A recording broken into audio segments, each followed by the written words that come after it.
Hi నమస్తే, నేను మీ రాజగోపాల్ రెడ్డి కార్వేటి. విశాఖపట్నంలో వైసీపీ ఎమ్మెల్యేలు ధర్నా చేశారు.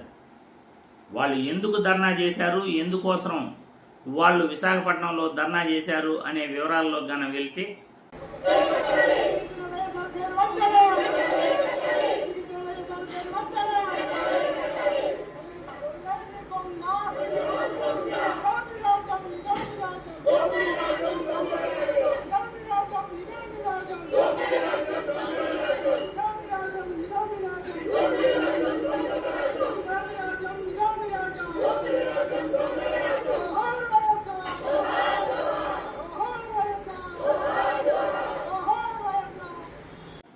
అధికారం మారినప్పుడల్లా రాజకీయ పార్టీలు అధికారంలోకి రాగానే వాళ్ళకి ఇష్టం వచ్చినట్లు వాళ్ళు ప్రవర్తిస్తున్నారు.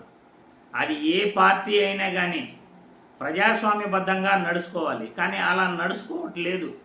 అదే కదా ఇప్పుడు ప్రాబ్లం వచ్చింది. ఇప్పుడు అధికార పార్టీలోకి వచ్చిన ఏ పార్టీ అయినా కానీ ఆ జిల్లాల పేర్లు మార్చుకోవాలన్నా, లేకపోతే ఆసుపత్రుల పేర్లు మార్చుకోవాలన్నా, క్రికెట్ స్టేడియాల పేర్లు మార్చుకోవాలన్నా, ముఖ్యంగా వాటిపైన అసెంబ్లీలో డిస్కషన్ పెట్టాలి. ఎందుకు మారుస్తున్నామో దానికి తగిన కారణాలను వివరించాలి, అవతల సభ్యులకి వివరణ ఇవ్వాలి. దాని తర్వాతే మీకు నచ్చిన జిల్లాకు కానీ, లేకపోతే ఆసుపత్రులకు కానీ, లేకపోతే క్రికెట్ స్టేడియాలకు కానీ అసెంబ్లీలో వివరణ ఇచ్చి అవతల సభ్యులను ఒప్పించి మెజార్టీ అభిప్రాయం ప్రకారం మీరు మార్చుకోవచ్చు.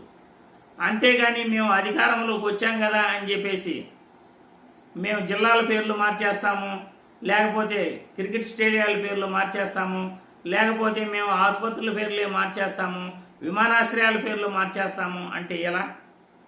ప్రతి 5 సంవత్సరాలకు ఒకసారి ఒక పార్టీ వస్తూ ఉంటే ఆ పార్టీ వచ్చిన వెంటనే వాళ్ళకి సంబంధించిన వాళ్ళ కుటుంబ సభ్యుల పేర్లు కానీ, లేకపోతే వాళ్ళకి నచ్చిన పేర్లు కానీ వాళ్ళు మార్చేస్తుంటారు. ఇది చాలా చాలా తప్పు.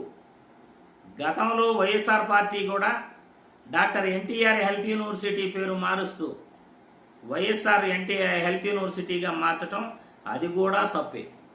ఇప్పుడు విశాఖపట్నంలోని క్రికెట్ స్టేడియంకు డాక్టర్ వైఎస్ఆర్ క్రికెట్ స్టేడియం పేరును పూర్తిగా ఆ వైఎస్ఆర్ పేరు తొలగించటం కూడా కూటమి ప్రభుత్వం చేసిన తప్పిదమే.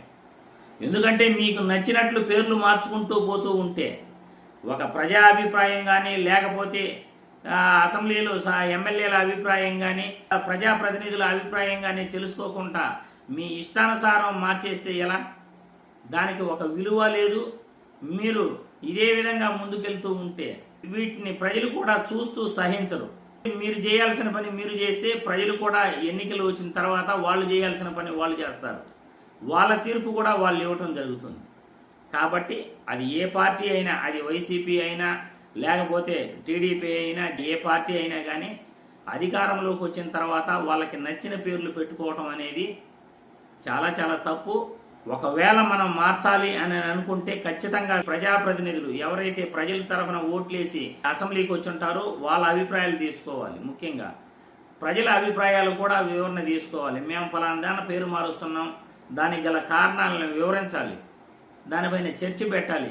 తర్వాత మార్చుకుంటే ఎవరు కూడా అభ్యంతరం చెప్పరు. మీ ఇష్టానుసారం ప్రజలకి సంబంధం లేకుండా మీకు మీ అంతటి మీరు నిర్ణయాలు తీసుకుంటే మళ్ళీ 5 ఏళ్ల తర్వాత వేరే పార్టీ వస్తుంది, వాళ్ళు కూడా మీరు పెట్టిన పేరు వెంటనే మార్చేయటం జరుగుతుంది.